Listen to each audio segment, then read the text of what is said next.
Josh Allen to me is the big story. I think you can make something out of the Chiefs defense being still very bad, but they've also gone up against some really great offenses. Josh Allen was not a person I was high on going into the draft. And then he had 2 pretty below average seasons, and then he was incredible. So I think this year was kind of the year to find out, is Josh Allen that dude, or did he just like have a hot streak? And the answer is Josh Allen is that dude. Like, there's nothing he can't do on the field. He does all the things. He's capable of all the things Patrick Mahomes is, but he's in a frame and with speed that is better than Patrick Mahomes.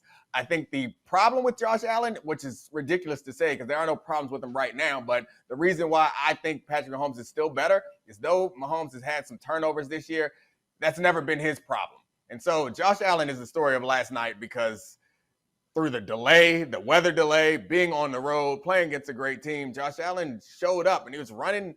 They were running Lamar Jackson plays because they led saw them in rushing, Lamar, Dominique. Led them in rushing last night. He was outstanding. So I think it's impossible to come out of that game talking about anything before you talk about the fact that Josh Allen, he's that dude.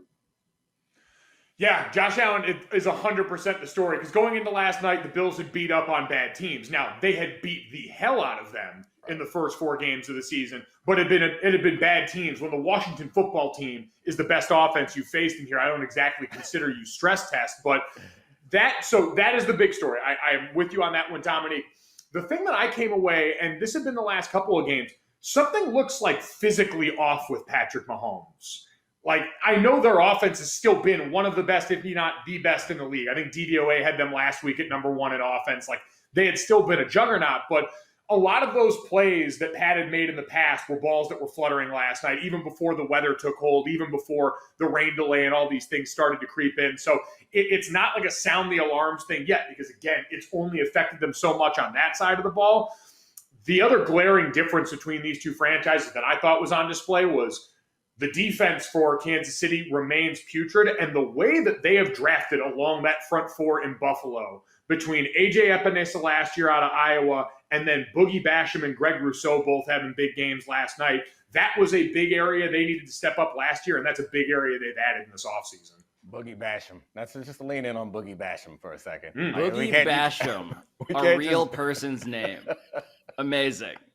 I wanna make this a little bit about me because of course surprise. So my bleeping prize. My big story here, my takeaway from the big story is that I'm probably gonna watch the Chiefs a lot less going forward.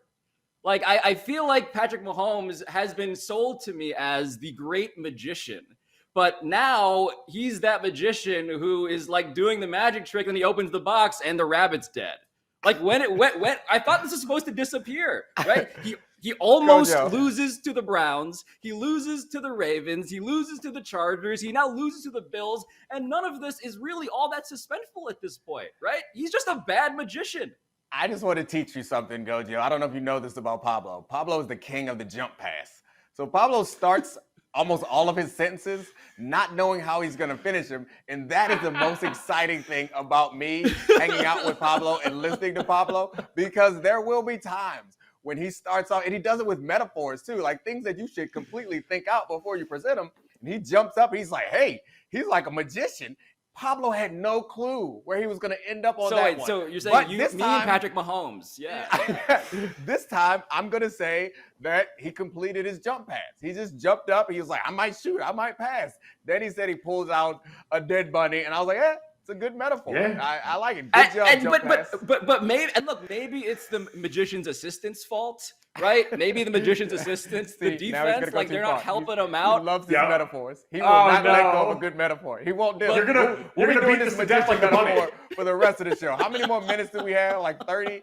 I promise you, Pablo is gonna beat this metaphor to death. We're gonna talk about magicians. David Blaine's coming up. We're gonna have some Copperfield. It's like when you have a knife thrower who just throws knives into the person's body. It's just like, wait a minute, I thought you were supposed to be good at this, but you're not. You're just losing games now. It's hard to throw. It's hard to accurately throw knives when the receivers are tipping them up in the air. Like Patrick Mahomes is high on turnovers this year, but it's also like receivers not being great, and Patrick Mahomes taking risks that normally pay off. We've never seen Patrick Mahomes kind of have this many of his kind of wild plays go bad, which is crazy. Right. What's the follow-up question, Alabaster? we've talked a lot about the quarterbacks, but do you guys think that the Bills are actually the best team in the NFL this year? We got I the would say Cardinals, we got the Rams, we got. I mean, I wouldn't put the Bucks in that conversation right now. just for the record, all of us going makes me think that the answer is like probably no.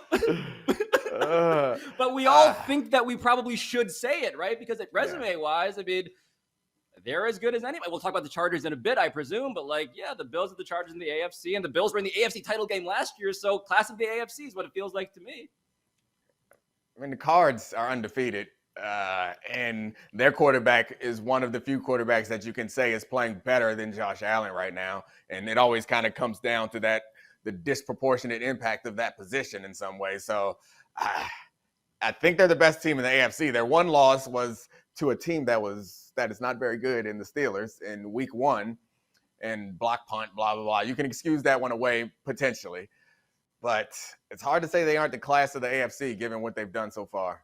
But they haven't played anybody, too. That's the thing. The Chiefs are the one team that they played. Wait, go. That's why I think I want to go with the Chargers. I think I want to go with the Chargers. How good are the Chiefs? I think is how we answer the question, because the Chiefs aren't as good as we thought they were, but they beat them, and they still carry enough cachet. Like when you beat the Chiefs, it's a thing. That's the bad magician cachet, Gojo. Before Alabaster butted in with his card, you were going to say something. Mike, what did you want to say there? No, I was just going to go with that, although now I'm so lost in this magician metaphor that I don't know what the rabbit is anymore. Like, is Chris Jones out injured with the rabbit on this one? Is it, speaking of, by the way, pissed off looking magicians here, Tyrann Mathieu 2 times, hands up, looking back at the end of that defense. That is a guy that is reaching his tipping point with Sorensen.